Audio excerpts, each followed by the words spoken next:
రాజన్న సిరిసిల్ల జిల్లా బోయినపల్లి మండల కేంద్రంలో కురుమ కులస్తులు దొడ్డి కొమరయ్య 92వ జయంతి వేడుకలు బుధవారం ఘనంగా నిర్వహించారు.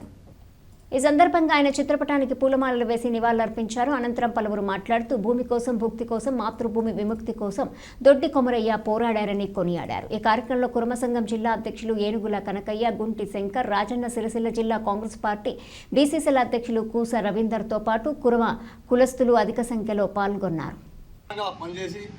పెట్టడానికి ప్రయత్నం చేస్తే చాలా బాగుంటుంది.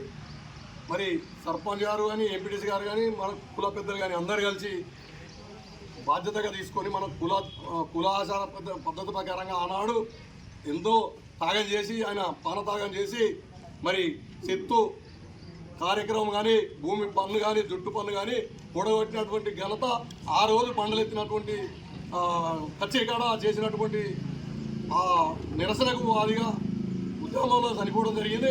ఈరోజు బోయినపల్లి మండలంలో కుర్మ సంఘం ఆధ్వర్యంలో దొడ్డి కొమరయ్య జయంతి ఉత్సవాలను ఘనంగా నిర్వహిస్తున్న కుర్మేశ్వరు అందరికీ నా యొక్క హృదయపూర్వక స్నేహార్థం తెలియజేస్తూ మరి బోయినపల్లి చౌరస్తాలో మరి విగ్రహం ఏర్పాటు చేయడం జరుగుతుంది. అసలు ఇప్పటికే ఎప్పుడో చేయాల్సిందే ఈ విగ్రహం. మరి ఎందుకంటే స్ఫూర్తిదాత మరి గుంటి శంకర్ గారు చెప్పినట్టు ఎమ్మెల్యే గారు, మంత్రి గారి సహకారంతో సీఎం రేవంత్ రెడ్డి దృష్టికి తీసుకెళ్లి మరి వర్ధంతి వరకు ట్యాంక్ బండి మీద విగ్రహం ఏర్పాటు చేయడానికి జిల్లా నాయకులు, రాష్ట్ర నాయకులు కృషి చేసి ఎమ్మెల్యేలకు, మంత్రి దృష్టికి తీసుకుపోయి మరి ముఖ్యమంత్రి దృష్టికి తీసుకుపోయింది. కుటుంబ సంఘం ఆధ్వర్యంలో ఒక ఈ వారం పనిలో మంత్రి గారికి రిప్రజెంట్ చేద్దాం.